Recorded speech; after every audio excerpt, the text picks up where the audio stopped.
Students, سیگیٹ channel کی اس video میں آپ کے لیے 11th کلاس کی فزکس کے چیپٹر 1 کا لیکچر لے کر آیا ہوں۔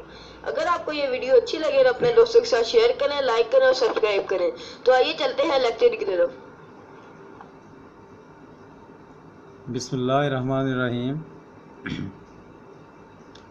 آج کے اس لیکچر میں تھوڑا سا انٹروڈکشن ہوگا، اور اس کن چیزوں کا انٹروڈکشن ہوگا سب سے پہلے دیکھیں گے نیچرل فلاسفی کیا ہے، پھر classification of natural philosophy, need of accurate measurement, introduction to physics, پھر ایکسرسائز کا کویشچن نمبر 1.1 جو ہے وہ ڈسکس کیا جائے گا۔ تو شروع کے 1 یا 2 لیکچر ہو سکتا ہے آپ کو بورنگ لگیں، کیونکہ اس میں زیادہ تر تھیوری ہے۔ تھیوری عام طور پہ اسٹوڈنٹس کو اچھی نہیں لگتی، لیکن پھر بھی ان تمام چیزوں کو دیکھیں گے اور اس کے بعد آگے چلتے جائیں گے، اور جو ٹاپک آئے گا اس کو ڈسکس کرتے رہیں گے۔ تو سب سے پہلے نیچرل فلاسفی کے بارے میں دیکھتے ہیں کہ نیچرل فلاسفی کیا ہے۔ کہ ہمیں پتہ ہے کہ یہ پوری کائنات اللہ تعالیٰ نے بنائی ہے، اس میں ایک چیز جو ہے وہ اللہ تعالیٰ کی بنائی ہوئی ہے، اور جب انسان اس دنیا میں آیا تو اس نے ارد گرد دیکھنا شروع کیا اور چیزوں کے بارے میں جاننے کی کوشش کی، اور ان چیزوں کو آرگنائز کرنے کی کوشش کی۔ تو وہ مختلف چیزوں کو آرگنائز کرنے کی کوشش میں لگا رہا، تو آخر کار انیشلی اس نے کہا کہ یہ اللہ تعالیٰ کی بنائی ہوئی چیزیں ہیں، تو اس سائنس کو اس نے ایک سمپل نیچرل فلاسفی کا نام دیا۔ تو اس کے بعد جو وقت گزرتا گیا، انسان نے اور آبزرو کرنا شروع کیا، پھر مختلف چیزوں کی بنیاد پر اللہ تعالیٰ کی بنائی ہوئی چیزوں کو مزید آرگنائز کرنے کی کوشش کی، تو آخر کار 19 سینچری میں اس نیچرل فلاسفی کو 2 حصوں میں اس نے گروپنگ کی۔ تو نیچرل فلاسفی کو سب سے پہلے فزیکل سائنسز اور پھر بایولوجیکل سائنسز میں اس نے کہا کہ یہ نیچرل فلاسفی کی 2 برانچز ہیں۔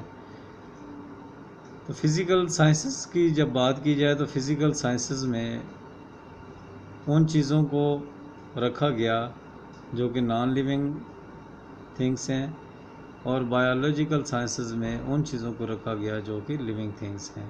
یعنی 19 سینچری میں نیچرل فلاسفی کو 2 سائنسز میں اس طرح کیا گیا کہ اس دنیا میں جو چیزیں ہیں وہ 2 طرح کی ہیں، ایک فزیکل ایک نان لیونگ تھنگس ہیں اور ایک لیونگ تھنگس ہیں۔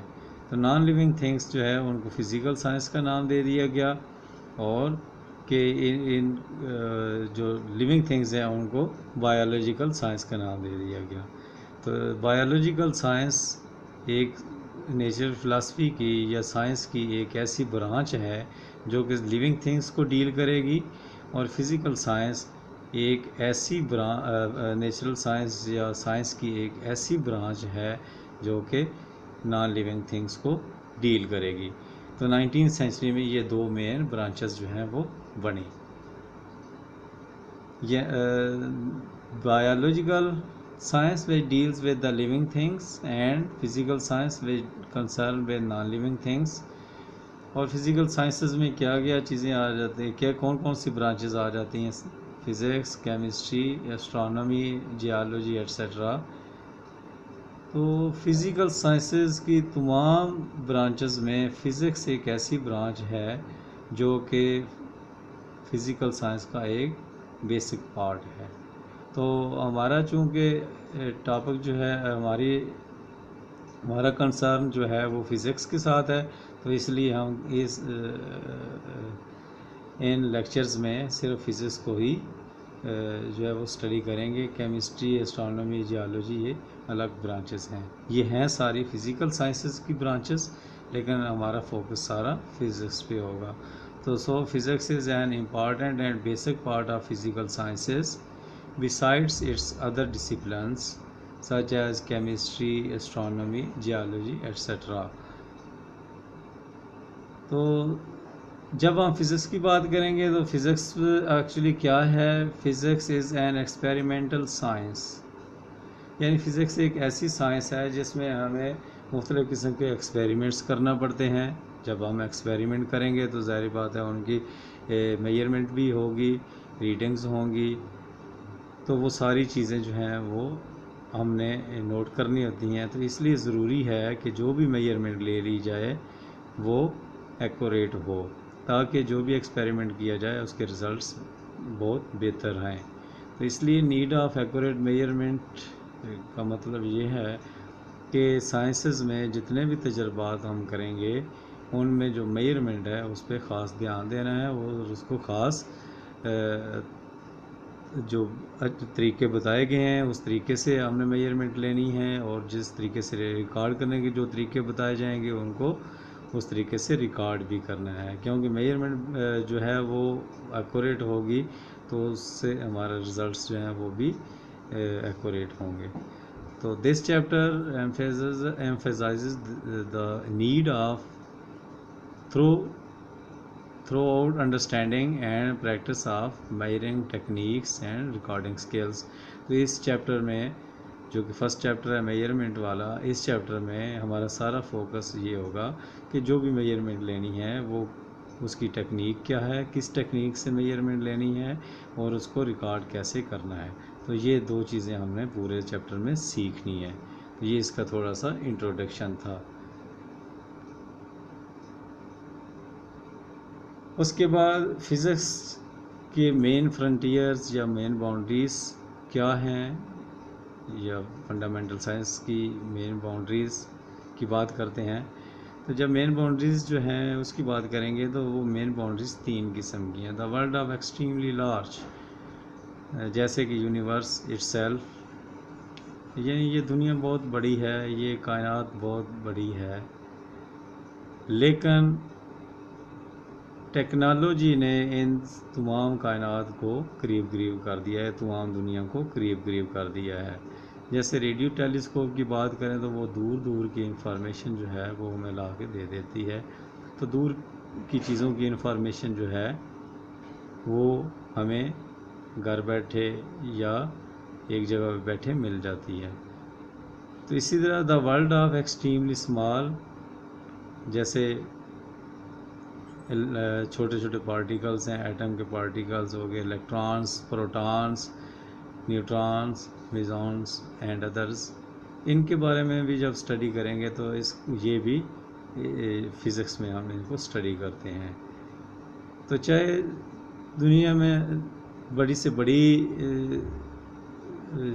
چیز ہو، بڑی سے بڑی دنیا ہو، یا چھوٹے سے چھوٹے پارٹیکلز کیوں نہ ہو، تو فزکس ایک ایسی سائنس ہے جس کا اطلاق ان تمام چیزوں پہ ہوتا ہے، چھوٹی سے چھوٹی سے لے کے بڑی سے بڑی تک. ورلڈ آف کمپلیکس میٹر، اس کا مطلب یہ ہے کہ مڈل سائزڈ ورلڈ، یعنی چھوٹی ایسی میٹرز جن میں چھوٹی سے چھوٹی چیزیں اور بڑی سے بڑی چیزیں، چھوٹے سے چھوٹے پارٹیکلز جیسے اٹامک پارٹیکلز کی بات کی ہم نے، وہ بھی انوالو ہیں. اور اس کے بعد ارتھ جیسے اتنی بڑی زمین ہے اس کے بارے میں بھی ہم اسٹڈی کریں.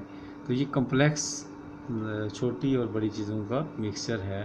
تو اس میں بھی جب ہم بات کریں گے تو اس میں بھی فزکس کے رولز جو ہیں وہ اپلائی کرتے ہوئے ہم ان کو اسٹڈی کرتے ہیں. تو this is all fundamental physics which is the heart of the science.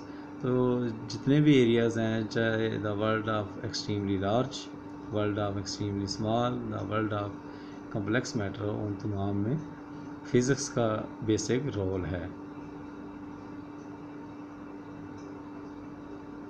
اس کے بعد ایکسرسائز. کا کویسچن نمبر 1.1 ہم ڈسکس کر لیتے ہیں. اچھا، ایک چیز میں آپ کو بتا دوں کہ جب ہم کوئی بھی لیکچر ہم کریں گے تو اس میں جو بھی تھیوری پڑھیں گے اس سے ریلیٹڈ جو بھی ایکسرسائز کا کویسچن ہوگا وہ اسی ویڈیو میں ہم ڈسکس کر لیا کریں گے تاکہ جو ہے چیزیں اچھی طرح انڈرسٹینڈ ہو سکیں. تو پہلا کویسچن ہے name several repetitive phenomena occurring in nature which could serve as reasonable time standard. یعنی کچھ ریپیٹیٹو فینومینا کے نام بتانے ہیں، لیکن یہاں پہ نام کے ساتھ ساتھ کچھ جو ہے ان کو ان کی وضاحت بھی کی گئی ہے. اکرنگ ان نیچر، جو کہ نیچرلی اکر ہو رہے ہیں اور ان کو ریزنیبل ٹائم سٹینڈرڈ کے طور پہ استعمال کیا جا سکتا ہے. تو اس کا آنسر جو ہے وہ آپ نے ایسے لکھنا ہے any natural phenomena that repeats itself after exactly same time can be used as measure of time. جیسے rotation of earth, first example ہے روٹیشن آف ارتھ. ارتھ جو ہے وہ اس کی روٹیشن جو ہے اس کو ہم ٹائم سٹینڈرڈ کے طور پہ یوز کر سکتے ہیں. Rotation of Earth around the Sun provides us natural phenomena. It repeats the length of day which serves as alternative time standard from earliest time. لیکن جب ہم بات کرتے ہیں کہ زمین جو ہے وہ سورج کے ارد گرد گھوم رہی ہے تو وہ ڈے اینڈ نائٹ بن رہے ہیں، تو 24 گھنٹوں کا ایک ڈے اینڈ نائٹ ہوتا ہے. تو ہر 24 گھنٹے کے بعد یہ چیز ریپیٹ ہوتی ہے. تو اس لیے اس کی ریپیٹیشن کو، اس کی روٹیشن کو ہم ٹائم سٹینڈرڈ کے طور پہ یوز کر سکتے ہیں. تو یہ نیچرلی ہے. Up to 1960 1 second was defined to be 1/86400 of a mean day of solar year. یعنی ایک سیکنڈ کی جب ڈیفینیشن کی گئی 1960 میں تو وہ اس طرح کی گئی کہ سولر ایئر کا جو ایک مین ڈے ہے اس کا 1/86400 پارٹ جو ہے وہ ایک سیکنڈ کہلاتا ہے. یہ کیسے آئے گا؟ اگر آپ اس کو دیکھیں 24 آورز ہوتے ہیں ایک دن میں، تو 24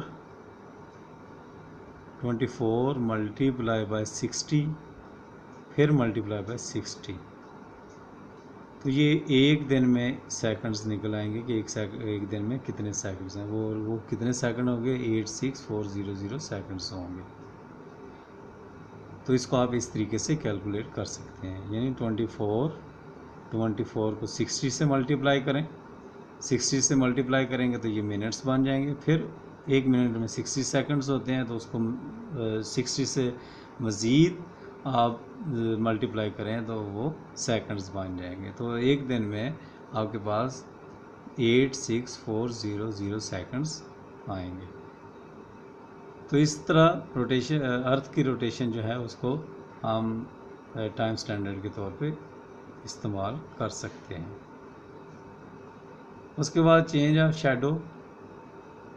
جس طرح پرانے زمانے میں ہوتا تھا کہ وقت گزرنے کے ساتھ ساتھ شیڈو جو ہے وہ چینج ہوتا ہے، تو شیڈو سے بھی اندازہ لگایا جاتا تھا کہ اس وقت کیا ٹائم ہوا ہے. یہ اس وقت کی بات ہے جب گھڑیاں نہیں ہوتی تھیں اور لوگ کس طریقے سے ٹائم کا اندازہ لگاتے تھے. تو یہ نیچرلی ایک سمجھ لیں کہ گھڑیاں ہی ہیں، نیچرلی ٹائم بتانے والے چیزیں ہیں جن سے ہم ٹائم کا اندازہ لگا سکتے ہیں. اسی طرح روٹیشن آف پلانٹس کی بات کریں تو ان کو بھی جو ہے ٹائمز کے لیے یوز کیا جا سکتا ہے. آسیلیٹنگ پینڈولم، اگر پینڈولم کی بات کریں تو پینڈولم کو ایک دفعہ جب ایکسٹریم پوائنٹ پہ لا کے چھوڑ دیا جاتا ہے تو وہ اپنے مین پوائنٹ کے ارد گرد ٹو اینڈ فرو اس کی موشن شروع ہو جاتی ہے. تو وہ ایک کمپلیٹ سائیکل جو ہے ایک خاص وقت میں کرتا ہے. تو جتنا ٹائم پہلا سائیکل کمپلیٹ کرنے کے لیے لگائے گا اتنا ٹائم ہی سیکنڈ سائیکل کے لیے، پھر تھرڈ سیکنڈ کے لیے، پھر فورتھ سیکنڈ کے لیے، سب کے لیے سیم ٹائم جو ہے وہ لگے گا. تو اس لیے آسیلیٹنگ پینڈولم جو ہے اس کو بھی ٹائم سٹینڈرڈ کے طور پہ یوز کر سکتے ہیں. اسی طرح پورنگ آف سرٹن میس، اگر آپ ایک ہول ہے اس میں سے ایک چیز جو ہے لیٹ سے کہ سینڈ جو ہے وہ آپ گرانا شروع کرتے ہیں، تو پہلے سیکنڈ میں جتنی سینڈ اس میں سے گرے گی، اگلے سیکنڈ میں بھی اتنی گرے گی، اس سے اگلے سیکنڈ میں بھی اتنی سینڈ گرے گی. تو اگر ہم 20 سیکنڈ کے بعد اس ساری سینڈ کو دیکھ لیں اور 1 سیکنڈ کا ہمیں پتہ ہے کہ 1 سیکنڈ میں کتنی سینڈ نکلتی ہے اس ہول میں سے، تو ہم اندازہ لگا سکتے ہیں کہ یہ کتنا ٹائم لگا ہے اتنی سینڈ نکلنے کے لیے. تو اس لیے یہ بھی ایک نیچرل فینامنا ہے اور اس کو بھی ٹائم سٹینڈرڈ کے طور پہ یوز کیا جا سکتا ہے. یوز کرتے ہیں یا نہیں کرتے یہ ایک الگ بات ہے، لیکن صرف ہم نے یہ نام بتانے ہیں کویسچن میں کہ کون کون سے نیچرل فینامنا ہیں جن کو ٹائم سٹینڈرڈ کے طور پہ یوز کیا جا سکتا ہے. اسی طرح ہیومن پلس ریٹ کی بات کریں تو وہ ایک تندرست بندہ جو ہے اس کی 72 ٹائمز پر سیکنڈ ہوتی ہے. تو پہلے سیکنڈ میں 72، پھر اگلے سیکنڈ میں بھی 72، اور اس طرح اس کو بھی ٹائم سٹینڈرڈ کے طور پہ یوز کیا جا سکتا ہے. اور یہ 72 جو ہے یہ ایک ہیلدی پرسن کے لیے ہے. اسی طرح ریڈیو ایکٹیویٹی کے ریٹ آف سم سبسٹینسز، کچھ ایلیمنٹس ایسے ہیں جو کہ ریڈیو ایکٹیو ہیں، ریڈیو ایکٹیو ایلیمنٹس ہیں، اور ان میں سے الفا بیٹا گاما ریز نکلتی رہتی ہیں اور وقت کے ساتھ ساتھ ان میں ڈیکے آتا ہے. تو ہر ایک کی ہاف لائف ڈیفائنڈ ہوتی ہے. تو ان چیزوں اس کی ڈیکے کو بھی دیکھ کے کہ ابھی اس کی مقدار جو ہے وہ اتنی ہے، اور 1 سال بعد یا 6 مہینے بعد ہم اس کو دیکھتے ہیں کہ باقی کتنی رہ گئی ہے، کوانٹٹی کتنی رہ گئی ہے، تو اس کی جو ریمیننگ کوانٹٹی ہے اس سے اندازہ لگا سکتے ہیں کہ اتنی کوانٹٹی ڈیکے ہوئی ہے اور یہ ڈیکے ہونے کے لیے اس کو اتنا ٹائم لگا ہے، کیونکہ ہر ایلیمنٹ کی ہاف لائف کے بارے میں ہوتا ہے. تو یہ بھی ٹائم سٹینڈرڈ کے طور پہ یوز ہو سکتی ہیں. تو یہ تھا آج کا لیکچر، تھوڑا سا انٹروڈکشن ہی تھا، اور آپ کو ہو سکتا ہے یہ بورنگ لگا ہو کیونکہ اس میں کوئی کیلکولیشن یا نومیریکل ٹائپ کی کوئی چیز نہیں ہے، لیکن پھر بھی ان چیزوں کا جو دیکھنا ہے وہ آپ ضرور دیکھا کریں، اور جو بھی آپ نے لیکچر دیکھنا ہے وہ شروع سے لے کے آخر تک توجہ سے دیکھیں. یہ اس کا مطلب یہ نہیں ہے کہ آپ نے صرف امتحان پاس کرنا ہے. تو یہ چیزیں جب ہم امتحان پاس کر لیں تو اس کے بعد آپ نے انٹری ٹیسٹ بھی دینا ہے، تو انٹری ٹیسٹ میں یہ چیزیں جو ہیں ان میں سے کچھ چیزیں اٹھائی جا سکتی ہیں. تو اس لیے اس کو غور سے آپ نے دیکھنا ہے اور سیریس لینا ہے. تو امید ہے کہ آپ کو میری ان باتوں کی سمجھ آ گئی ہوگی، اور اگلا لیکچر تھوڑا سا اس سے لمبا ہوگا اور وہ تھوڑا سا انٹرسٹنگ بھی ہوگا، اس میں کچھ کیلکولیشن یا اس طرح کی چیزیں ہوں گی سمجھنے والی. تو اگلا لیکچر تک کے لیے خدا حافظ.